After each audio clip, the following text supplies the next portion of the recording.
दोस्तों नमस्कार, स्वागत है आपका एक बार फिर से आज की बड़ी और ताजा खबरों में। सभी खबरें सेलेक्टेड और काम की, कृपया वीडियो को लाइक करें और चैनल को सब्सक्राइब कर लें। तो जानिए आज की ताजा अपडेट्स। वहीं पिछले 24 घंटे में कोरोना वायरस के 74,000 नए मामले, 903 मरीजों की मौत हो गई। जी हां दोस्तों, आपको बता दें कि केंद्रीय स्वास्थ्य मंत्रालय के ताजा आंकड़ों के मुताबिक पिछले 24 घंटे में कोरोना के 74,442 नए मामले सामने आए। इसके साथ ही देश में कोरोना पीड़ितों की संख्या 66,23,816 हो गई। राहत की बात यह है कि इनमें से 55,86,704 लोग ठीक भी हो चुके हैं, जबकि 9,34,427 लोग अब भी संक्रमित हैं। अगली बड़ी खबर, भाजपा नेता की हत्या के विरोध में पार्टी कार्यकर्ताओं का हल्ला बोल, सड़कें जाम और फूंके टायर। जी हां दोस्तों, आपको बता दें कि बंगाल के उत्तर 24 परगना जिले के भाजपा कार्यकर्ताओं ने सोमवार को सड़कें जाम कर दी। पार्टी ने अपने एक स्थानीय नेता की हत्या के विरोध में 12 घंटे के बैरकपुर बंद का आह्वान कर दिया। भाजपा कार्यकर्ताओं ने बैरकपुर, बारासात रोड, कल्याणी एक्सप्रेस जैसे क्षेत्रों को जाम किया। सड़कों पर टायर भी जलाए, जिससे इलाके में यातायात पूरी तरह बाधित हो गया। एक अधिकारी ने बताया कि बैरकपुर में विभिन्न स्थानों पर बड़ी संख्या में पुलिसकर्मी तैनात किए गए। पश्चिम बंगाल के उत्तर 24 परगना जिले के टीटागढ़ के निकट भाजपा नेता एवं स्थानीय पार्षद मनीष शुक्ला के मोटरसाइकिल सवार 2 बदमाशों ने गोली मारकर हत्या कर दी। अगली बड़ी खबर, कांग्रेस के संकट मोचक डीके शिवकुमार के 15 ठिकानों पर सीबीआई का छापा, 50 लाख रुपए किए बरामद। जी हां दोस्तों, आपको बता दें कि कर्नाटक के कांग्रेस प्रमुख डीके शिवकुमार के ठिकानों पर सीबीआई टीम ने छापेमारी की है। भ्रष्टाचार के कथित मामले में सीबीआई डीके शिवकुमार के कर्नाटक और मुंबई समेत अन्य स्थानों पर मौजूद ठिकाने पर छापेमारी कर रही है। बताया जा रहा है कि सीबीआई की टीमें बेंगलुरु में डीके शिवकुमार और उनके भाई सांसद डीके सुरेश से जुड़े 15 ठिकानों पर छापेमारी कर रही है। इसमें डोडा, लालरी, कनकपुरा और सदाशिव नगर में स्थित उनके पुराने घरों पर भी छापेमारी की जा रही है। अगली बड़ी खबर, बिहार चुनाव में दागी विधायकों पर दोबारा दाव आजमाएगी जदयू, इतनों को मिला टिकट। जी हां दोस्तों, आपको बता दें कि बिहार विधानसभा चुनाव में बीजेपी के साथ सीट फॉर्मूला तय होने के बाद जदयू ने अपने उम्मीदवारों की सूची फाइनल करनी शुरू कर दी है। इस संबंध में जदयू के प्रदेश अध्यक्ष वशिष्ठ नारायण सिंह के आवास पर बैठक कर लिस्ट पर मंथन किया गया। जी हां दोस्तों, आपको बता दें कि सूत्रों के मुताबिक इस बैठक में जदयू के राष्ट्रीय महासचिव आरसीपी सिंह भी बैठक में शामिल हुए थे। दोनों नेताओं ने एक सीट पर प्रत्याशियों को लेकर चर्चा की, जिन उम्मीदवारों का नाम लगभग पहले ही तय हो चुका था। उन्होंने चुनाव लड़ने के लिए पार्टी ने पहले इशारा कर दिया था। वहीं जिन नेताओं का टिकट काटा गया, उन्हें देर रात तक मनाए जाने का काम चलता रहा। अगली बड़ी खबर, कृषि कानूनों को निष्प्रभावी बनाने के लिए विशेष सत्र बुलाएंगे कांग्रेस शासित राज्य, दूसरे राज्यों को भी भेजा मसौदा। जी हां दोस्तों, आपको बता दें कि कृषि सुधार कानूनों का विरोध कर रही कांग्रेस ने अब इन कानूनों को निष्प्रभावी करने की दिशा में बड़ा कदम उठाने की तैयारी कर दी है। इस क्रम में कांग्रेस शासित राज्यों की ओर से जल्द ही विधानसभा का विशेष सत्र बुलाया जाएगा, जिसमें केंद्र सरकार के नए कानूनों को अपने सूबे में लागू नहीं करने का विशेष कानून बनाने की तैयारी की है। कांग्रेस ने राज्यों में कृषि सुधार के तीनों केंद्रीय कानूनों का कार्यान्वयन रोकने के लिए मॉडल कानून का एक मसौदा तैयार किया है। यह मसौदा अन्य विपक्षी दलों की सत्ता वाले राज्यों को भी दिया गया, ताकि वे भी संवैधानिक प्रावधानों की कसौटी के अनुरूप अपने सूबे में ऐसा कानून बना सकें, जिससे तीनों केंद्रीय कानूनों को लागू करने की बाध्यता न रहे।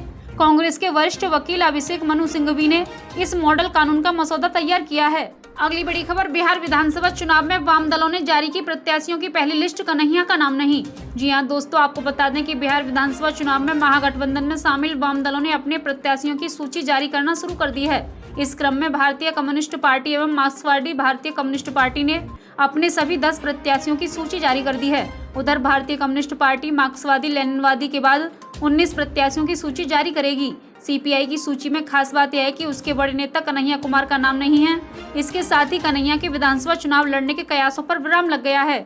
अगली बड़ी खबर, शूटर सिरेसी को भाजपा में शामिल कर साधे कई निशाने, नाराज वोटरों में उत्साह। जी हां दोस्तों, आपको बता दें कि पूर्व केंद्रीय मंत्री दिग्विजय सिंह की पुत्री व इंटरनेशनल शूटर सिरेसी को भाजपा में शामिल कर लिया। दिल्ली में राष्ट्रीय अध्यक्ष जेपी नड्डा ने उन्हें पार्टी की सदस्यता दिलाई। जी हां दोस्तों, आपको बता दें कि इसके साथ ही उनकी मां पूर्व सांसद पुतुल कुमारी भी भाजपा में घर वापसी हो गई। वे पिछले लोकसभा चुनाव के वक्त ही निर्दलीय चुनाव लड़ने पर पार्टी से 6 साल के लिए निष्कासित हुई थी। समारोह में राष्ट्रीय अध्यक्ष ने उन्हें सदस्यता भी दिलाई। सिरेसी के भाजपा में शामिल होने तथा उनकी मां की भाजपा में वापसी से बांका का सियासी समीकरण तेज गति से बदल गया। भाजपा और जदयू के खिलाफ मोर्चे खोले और उनके समर्थक अब भाजपा के जय जयकारे और नारे लगा रहे हैं। उनकी वापसी के बाद जिला में भाजपा के करीब 2 दर्जन बड़े नेताओं की घर वापसी हो गई। ये सभी पिछले चुनाव के वक्त ही पार्टी छोड़ पुतुल कुमारी के साथ हो गए थे।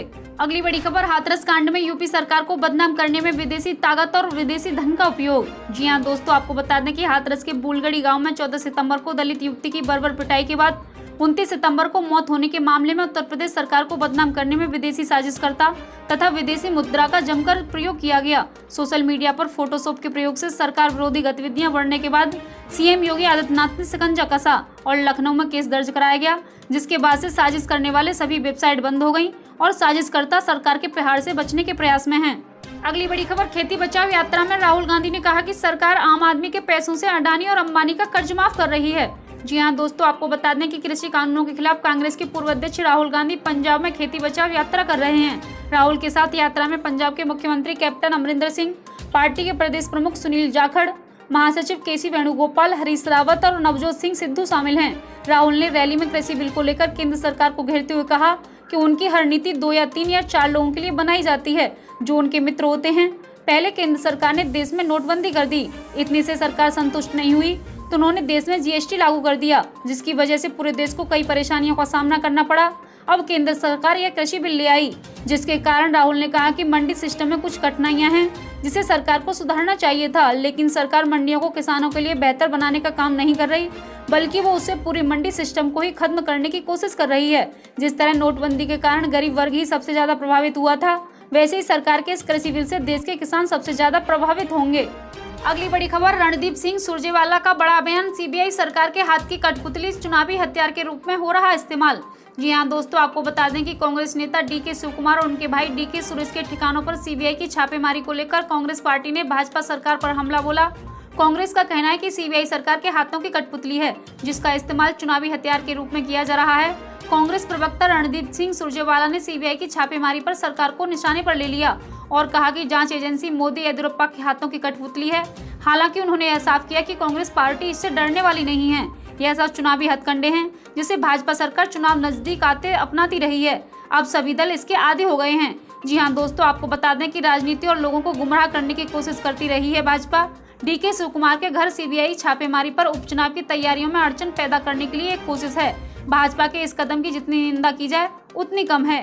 अगली बड़ी खबर, बीजेपी नेता की हत्या पर भड़के संबित पात्रा, ममता बनर्जी से पूछा क्या यही है लोकतंत्र। जी हां दोस्तों, आपको बता दें कि पश्चिम बंगाल के उत्तर 24 परगना जिले में बीजेपी नेता मनीष शुक्ला की गोली मारकर हत्या कर दी गई।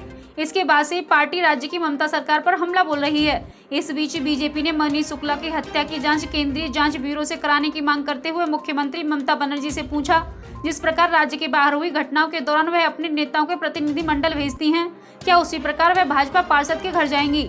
जी हां दोस्तों, राजधानी स्थित भाजपा मुख्यालय में पत्रकारों को संबोधित करते हुए भाजपा प्रवक्ता संबित पात्रा ने दावा किया है अब तक राज्य में 115 भाजपा नेताओं और कार्यकर्ताओं की हत्या हुई।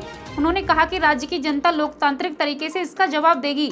उन्होंने पूछा, चोरी और सीनाजोरी का माहौल बनाकर अब तक राज्य में लगभग 115 भाजपा नेताओं या उनसे जुड़े कार्यकर्ताओं की हत्या कर दी गई। मैं ममता जी से पूछना चाहता हूं, क्या यही न्याय है? क्या यही बंगाल में लोकतंत्र है ममता जी? अगली बड़ी खबर, पीडीए को एआईएमएफ और एआईएमएम ने दिया समर्थन। पप्पू यादव ने कहा कि हम सड़कों पर उतरकर संघर्ष करते हैं।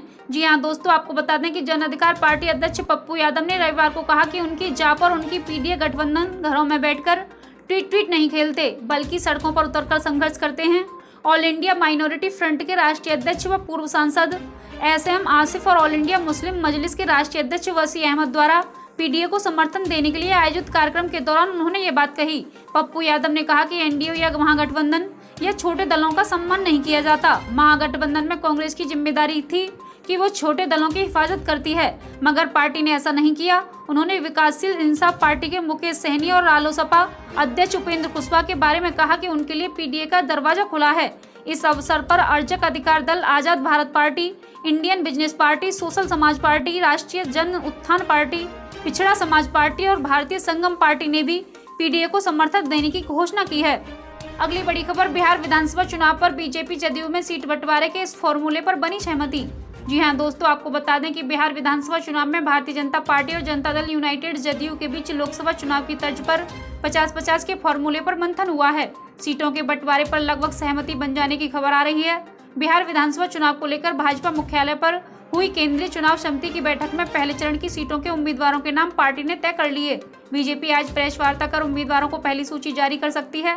पार्टी सूत्रों का कहना है कि 50 से अधिक सीटों पर उम्मीदवारों के नाम जारी हो सकते हैं। वहीं पार्टी के मुताबिक प्रधानमंत्री मोदी की मौजूदगी में हुई बैठक में पहले और दूसरे चरण के सीटों के उम्मीदवारों के नाम पर चर्चा हुई है। इसके बाद तीसरे चरण में उम्मीदवारों के नाम तय करने के लिए राष्ट्रीय अध्यक्ष जेपी नड्डा को अधिकृत कर दिया गया। इसका मतलब है कि अब पार्टी आगे केंद्रीय चुनाव समिति की बैठक नहीं करेगी। जी हां दोस्तों, आपको बता दें कि बिहार विधानसभा चुनाव में बड़ी घटना हुई जब एनडीए की सहयोगी लोक जनशक्ति पार्टी एलजेपी ने अलग राह पकड़ने का ऐलान कर दिया। राष्ट्रीय अध्यक्ष चिराग पासवान की अध्यक्षता में हुई एलजेपी संसदीय दल की बैठक में अकेले के दम पर चुनाव लड़ने का फैसला हुआ है। हालांकि पार्टी ने बीजेपी उम्मीदवारों का समर्थन करने का ऐलान किया है। अगली बड़ी खबर, एलजेपी के एनडीए से अलग होने पर जदयू में खलबली, नए सिरे से रणनीति बनाने में जुटी पार्टी। जी हां दोस्तों, आपको बता दें कि बिहार विधानसभा चुनाव को एनडीए से सीट शेयरिंग को लेकर जारी खींचतान के बीच लोक जनशक्ति पार्टी के गठबंधन को छोड़कर स्वतंत्र रूप से चुनाव लड़ने की घोषणा से जदयू में बेचैनी फैल गई। इसके साथ ही एलजेपी के 143 सीटों पर चुनाव लड़ने और जदयू के खिलाफ उम्मीदवारों को खड़ा करने की घोषणा से जनता दल यूनाइटेड के शीर्ष नेताओं में खलबली मच गई। पार्टी को अब घटनाक्रम के परिणामों और उसके मुकाबले को लेकर नए सिरे से विचार करने के लिए मजबूर होना पड़ गया। जी हां दोस्तों, आपको बता दें कि एनडीए में बीजेपी के साझेदार जदयू और एलजेपी के बीच चुनाव की घोषणा के बाद उसमें काफी पहले से ही वॉकयुद्ध चल रहा था। लोजपा ने जहां मुख्यमंत्री नीतीश कुमार की महत्वाकांक्षी योजनाओं में से एक साथ निश्चय योजना की आलोचना करते हुए भ्रष्टाचार का आरोप लगाया था, वहीं उन्होंने कोरोना महामारी और प्रवासी श्रमिकों के मुद्दे पर ठीक से निपटने में नीतीश सरकार की विफलता करार दिया था। वहीं जदयू ने लोजपा के लगातार हमले से चिढ़कर कहा कि उनका गठबंधन भाजपा के साथ है, न कि लोजपा के साथ। अगले 24 घंटों में जानेंगे मौसम का हाल। अगले 24 घंटों के दौरान गंगे, पश्चिम बंगाल, उड़ीसा, तटीय आंध्र प्रदेश, छत्तीसगढ़, पूर्वोत्तर भारत में कुछ स्थानों पर हल्की से मध्यम और 1-2 जगहों पर भारी बारिश होने की संभावना है। बिहार, झारखंड, पूर्वी मध्य प्रदेश में कुछ स्थानों पर हल्की बारिश हो सकती है और बौछारें भी गिर सकती हैं। जी हां दोस्तों, तेलंगाना, आंध्र प्रदेश में बाकी हिस्सों में, तटीय कर्नाटक, कोंकण, गोवा में 1-2 स्थानों पर हल्की वर्षा का अनुमान है। तमिलनाडु, केरल, विदर्भ में हल्की वर्षा अपेक्षित है, जबकि देश के बाकी हिस्सों में मौसम मुख्यतः शुष्क और साफ बना रहेगा। ये थी अब तक की बड़ी खबरें। कृपया वीडियो को लाइक करें, शेयर करें और चैनल को सब्सक्राइब कर लें। जल्दी मिलते हैं बड़ी अपडेट के साथ, तब तक के लिए धन्यवाद।